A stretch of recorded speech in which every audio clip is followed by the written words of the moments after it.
Thank you, Madam Chair, Excellencies, distinguished delegates, ladies and gentlemen. First of all, let me convey my sincere gratitude to the government of China for its warm welcome and for the splendid organization of the meeting. I would also like to thank Dr. Margaret Chan for her leadership in the field of tuberculosis, and also to the Bill and Melinda Gates Foundation for co-sponsoring this meeting. Honorable Chair, Excellencies, ladies and gentlemen, Indonesia is represented here because it is among the 27 multi-drug resistant burden countries at rank 8, and it also ranks at number 3 in terms of the global TB burden. TB control is a priority in Indonesia. Indonesia has progressed significantly in implementing TB control in line with the expanded Stop TB strategy.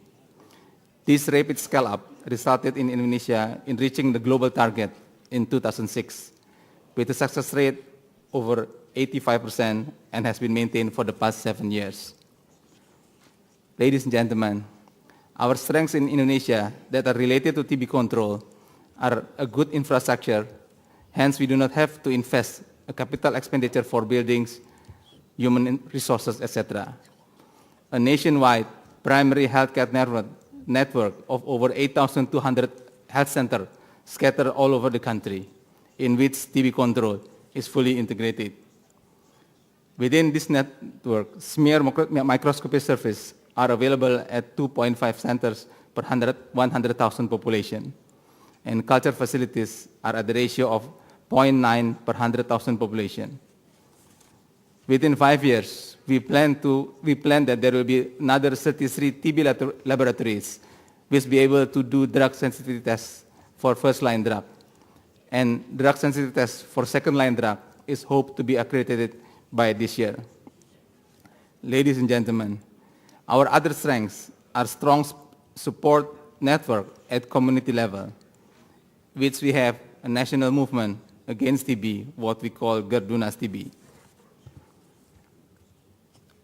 Madam Chair, distinguished guests, ladies and gentlemen, the practice in the hospital related to TB care and treatment have been recently evaluated in nationwide study, which revealed that TB is a major morbidity, both in outpatient and inpatient service, and there is a need to improve the quality of TB care service in hospital.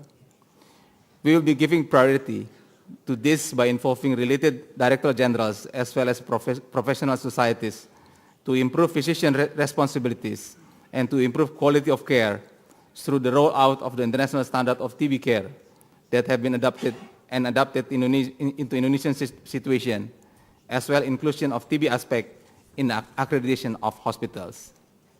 Another weakness is the spread, use, and abuse of anti-TB drug. This is not easy to control or restrict, as we have a very big private market who sell these drugs. We will be encouraging our national FDA to come up with innovative ways to restrict the use and abuse of this drug. Honorable Chair, Excellencies, ladies and gentlemen, a ministerial decree was issued in February this year to start up a pilot site for identification and management of multi-drug resistant cases. Second-line drugs have arrived in the country after approval of the Green Light Committee proposal. Patient intake expected to start soon. This pilot will then direct and guide us for further expansion and scale up. Madam Chair, Excellency, distinguished delegates, ladies and gentlemen, in conclusion, Indonesian government is committed to the control of TB as well as control of MDR and XDR TB, and we fully endorse the call for action. We also acknowledge the continued support of WHO and other technical and donor agencies.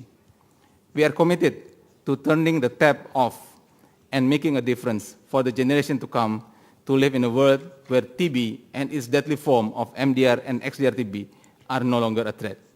Thank you.